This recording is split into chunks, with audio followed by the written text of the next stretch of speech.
Do you plead guilty or not guilty? গড়গড় করে বলে গেল লোকটা। হিন্দিতে অনুবাদ করে দিল আরেকজন।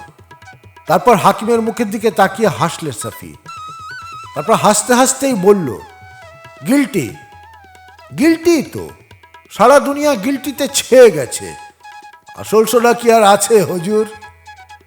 সব গিল্টি, বেবাক গিল্টি সব। সাফি নিজে অন্তত জানে যে অপরাধে ওকে নিয়ে এসেছে সে অপরাধ ও করেনি। তা বলে সাচ্চা সোনাও তো নয়, কেউই তো নয়। আর আর সাচ্চা সোনার দাম তো দুটো চাঁদির চাকতির কাছে বিকিয়ে গেছে। সাফি একবার আরো জোরে বলে উঠল, গিল্টি গিল্টি হুজুর, হুজুরও গিল্টি। এ কথা আর বলল না।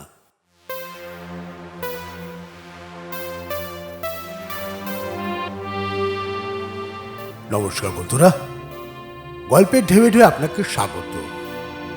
গল্পের ঢেবে ঢেবে আজকের গল্প পড়ব রমাপদ চৌধুরীর লেখা গল্প মেকি।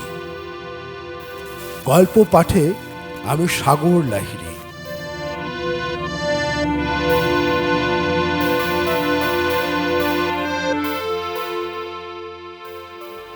শুরু করছি আজকের গল্প, রমাপদ চৌধুরীর লেখা গল্প মেকি।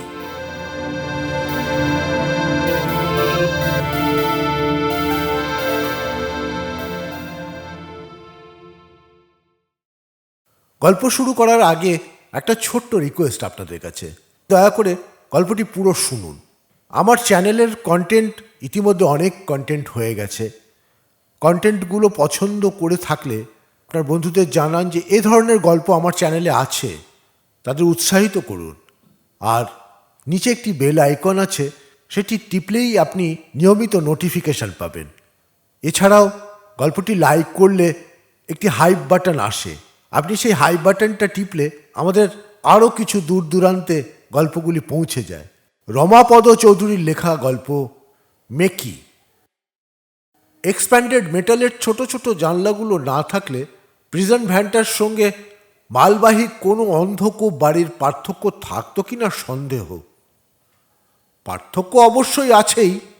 সাফিউদ্দিন আর আরও 18 জন রিমান্ডের কয়েদির সঙ্গে তেলের পিপে বা প্যাকিং বাক্সের কোনো তফাৎ ওদের চোখে না থাকলেও তফাৎ আছে অন্যদিকে।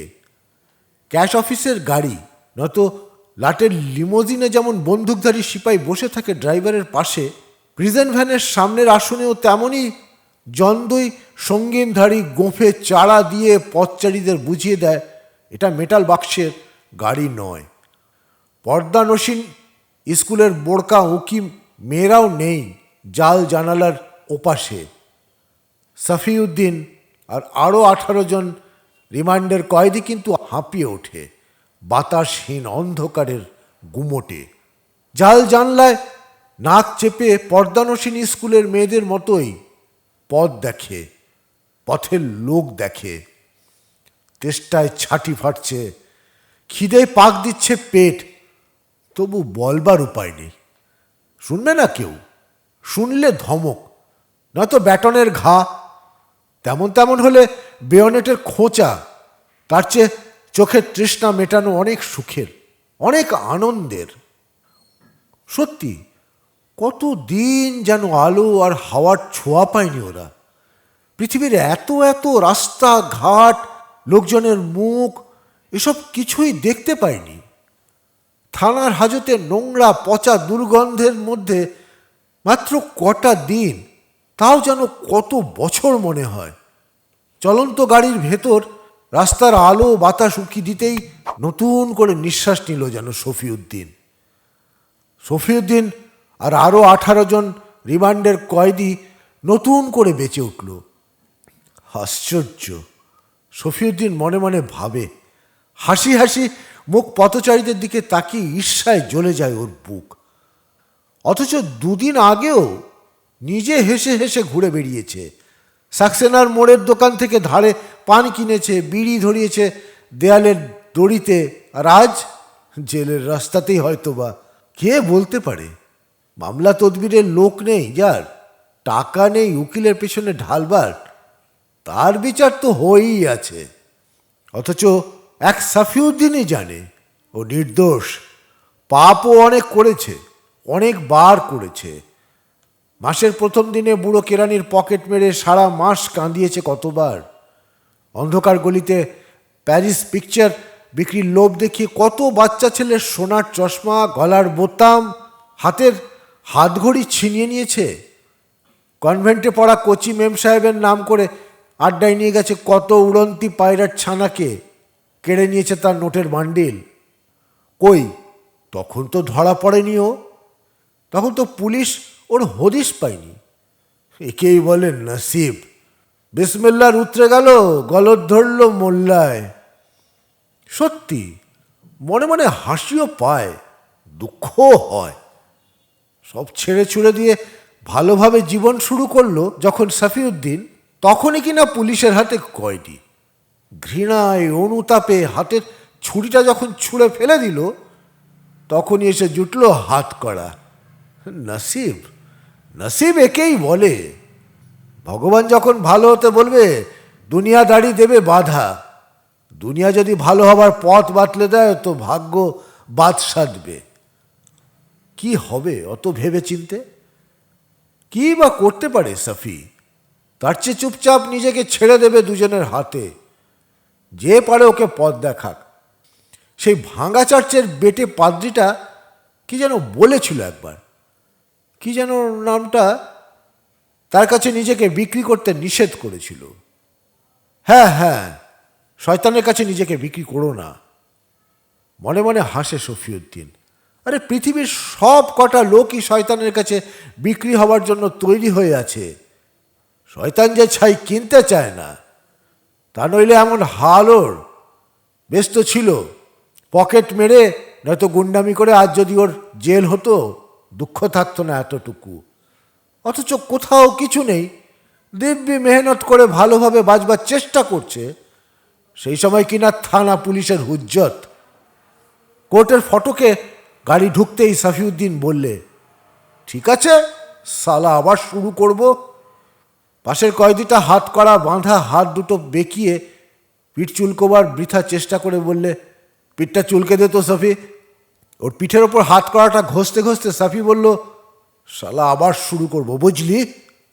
পাশের কয়েদিটা কি যেন বলতে যাচ্ছিল, তার আগেই প্রিজন ভ্যানের দরজা খুলে গেছে। সঙ্গীন উঁচিয়ে সিপাহী দুটো এসে দাঁড়িয়েছে দরজার পাশে।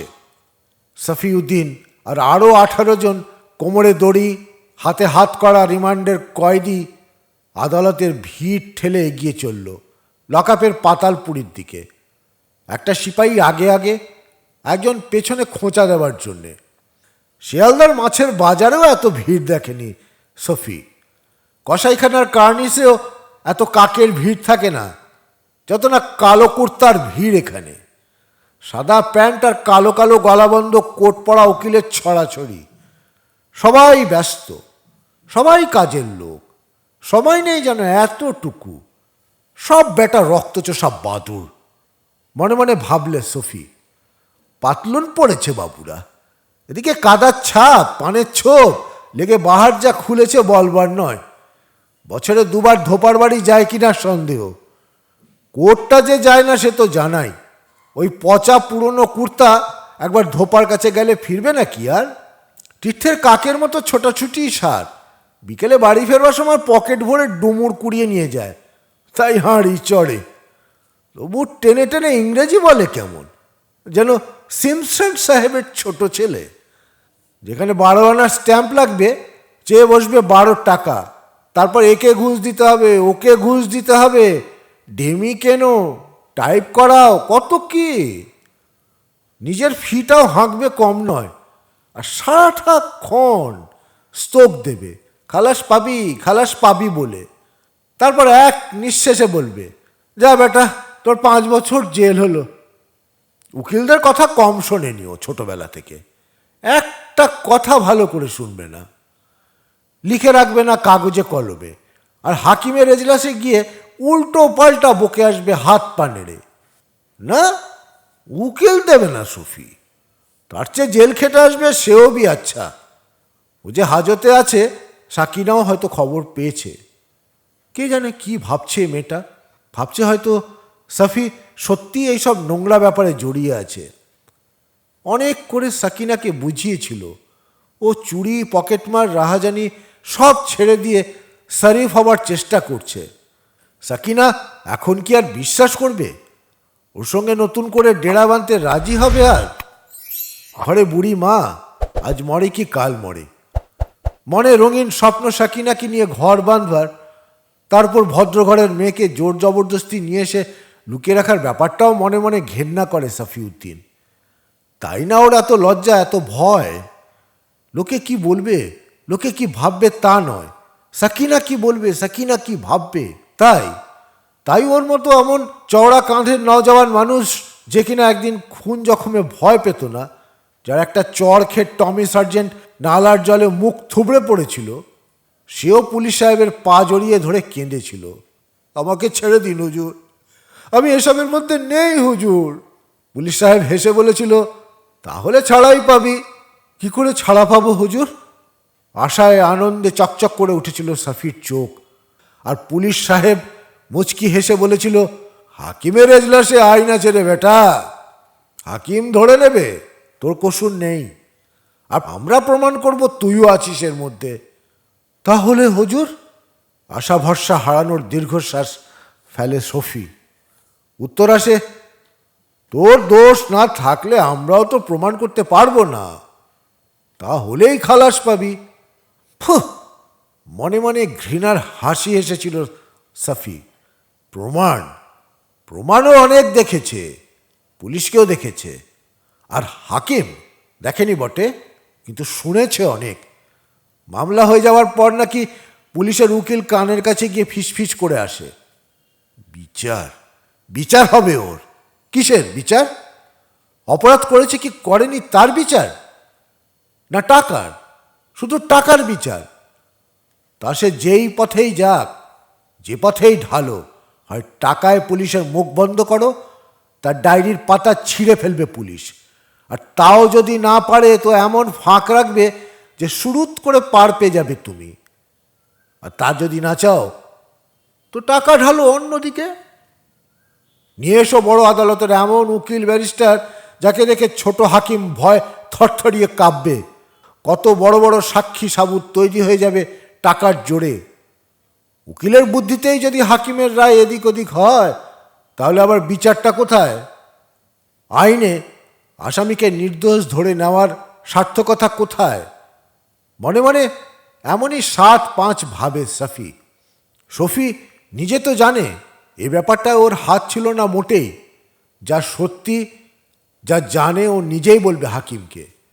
পুলিশের সানানো বানানো কথার চোরামি আছে কিনা, মিথ্যে আছে কিনা হাকিম খুঁজে বের করবে, করে বেকসুর খালাস দেবে ওকে।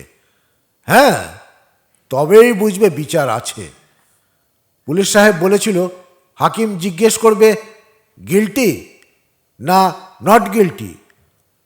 বলবি গিল্টি হুজুর, অন্যায় হয়ে গেছে, আর করব না। তাহলে ফাইন করে ছেড়ে দেবে। তা নইলে, শুনে হেসেছে সাফি, গিল্টি? গিল্টি তো পৃথিবীর সবাই। আসল সোনা কি আর আছে নাকি পৃথিবীতে? কিন্তু অন্যায় হয়েছে, কসুর হয়েছে, এ কথা বলবে কেন? ও তো সত্যিই কোনো দোষ করেনি। মুখে বললে, আমি তো কসুর করিনি কিছু, মাপ চাইব কেন হুজুর? উত্তর এসেছিল ভারী বুটের ঠোক্করে। তেমনি আরেক ঠোক্কর খেয়ে মন ফিরে এলো সফির। আদালতের হাজতে, হাজতের ফটক অবধি যখন আসতে পেরেছে ও, তখন কি আর বুটের ঠোক্কর না দিলে ভেতরে ঢুকতো না? যাক, সাফিউদ্দিন আর আরও 18 জন রিমান্ডের কয়েদি হাজতের নোংরা দেওয়ালে ঠেস দিয়ে বসে পড়ল। তারপর তাকালো চারপাশে। মাটির নিচেও যে ঘর থাকে তা জানতো সফি, আগেও দেখেছে। গুন্ডা গোসাইয়ের আড্ডায় যখন নাম ছিল ওর, তখন দশেরায়, বকরিদে এমনই এক চোরা কুঠরির পাতালপুরিতে সারা রাত চলতো ওদের জুয়ার গুলতানি, তাস আর মদ, আর সস্তামের চোখ কাঁপানো বুক ঝাঁকানো গান। আবার লুটের মাল, সাফাই করা সোনাদানা এনে রাখত সে ঘরে। ভাগ বাটোয়ারার আওয়াজ পেলেই এসে জুটত সবাই। কিন্তু সে ঘর মাটির নিচে সাপের গর্তের মতো ছোটোখাটো। কাঁধে কোনো ঘেঁষাঘেঁষি হতো 7টা লোক ঢুকলে। 3টে মেয়ে আনলে ঠাউর হতো না কে কার কোলে। এ ঘর কিন্তু সে ঘর নয়। কম করে 100 কয়েদি দেওয়ালে ঠ্যাস দিয়ে বসতে পারে এখানে। আর উঁচুই বা কম কি, জেলের দেওয়ালকেও হার মানায়। সুড়ঙ্গের মতো সিঁড়িটা এসে নেমেছে ঘরে, আর ওই সিঁড়ির মুখে লোহার ফটক, আবছা আবছা আলো ছুটছে। কিন্তু এত আলো তবে আসছে কোত্থেকে? ভালো করে তাকিয়ে দেখলে সফি, হ্যাঁ, একদম মাথার ওপর 50 হাত ওপরে এ ঘরের ছাদ, আর সেই ছাদের ঠিক মাঝখানটায় লোহার জাল দিয়ে ঘেরা। তারও 20 হাত ওপরে আসলি ছাদ। আদালতের 3 তলার জানলার ঠিকরে যেটুকু আলো ঢুকছে তারই খানিকটা উকি মারছে ওই জালের ছাদ দিয়ে। হ্যাঁ, জালের চারপাশটা যেন রেলিং দিয়ে ঘেরা। তাই মনে হলো সাফির, রেলিংয়ে ভর দিয়ে 2-4টে লোক ওদের দিকেই তাকিয়ে রয়েছে। সাফি দেখতে পেল, কেমন যেন গা শিরশির করে উঠল। নিজেকে ছোট মনে হলো ওই লোকগুলোর কৌতূহলী চোখের সামনে। অন্যদিকে চোখ ফেরালো সাফি, আর দেখলে আরেকটা সুড়ঙ্গ এদিক দিয়ে উঠে গেছে ওপরে। পাশের লোকটাও সেদিকে তাকিয়েছিল। নিজের মনেই যেন বললে, এই দিক দিয়ে হাকিমের সামনে যেতে হয়। তাই নাকি?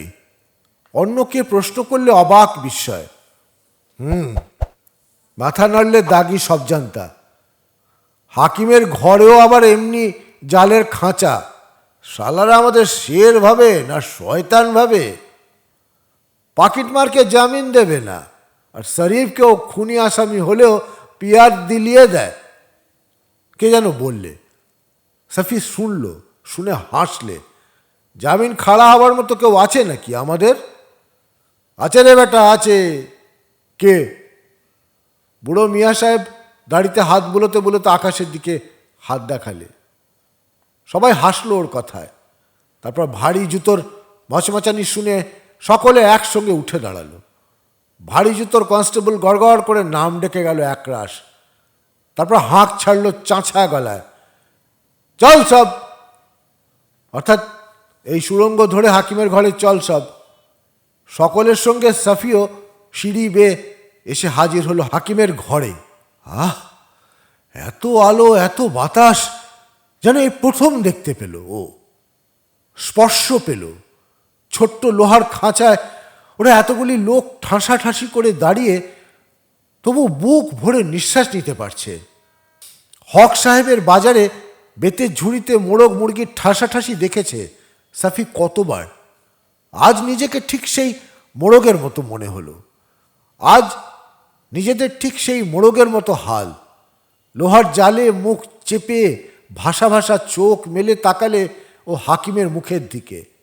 হাকিমের মেজাজ বোঝবার চেষ্টা করলে। হাকিম হাসলে ওরা স্রেফ খালাস পাবে।